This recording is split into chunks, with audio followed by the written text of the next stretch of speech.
why was Paul, also known as Saul, blinded on his journey to Damascus? Firstly, let's go over the overarching context of this passage, specifically Acts 9. We see that Paul is on his road to Damascus, at this time not knowing God, as we see in Acts 9:1, and Saul, yet breathing out threatenings and slaughters against the disciples of the Lord, went unto the high priest. A light then shines from the heavens. We see this in Acts 9:3, and he speaks to Jesus. And he fell to the earth and heard a voice saying unto him, Saul, Saul, why persecutest thou me? And he said, Who art thou, Lord? And the Lord said, I am Jesus, who thou persecutest. It is hard for thee to kick against the pricks. And trembling and astonished said, Lord, what wilt thou have me to do?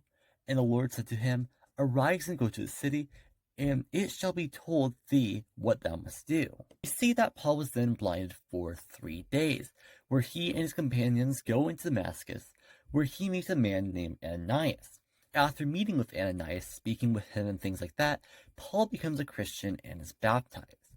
The point of his temporary blindness was most likely to open his eyes, obviously not physically, but a more spiritual sense, as proof to Paul and likely to subdue him.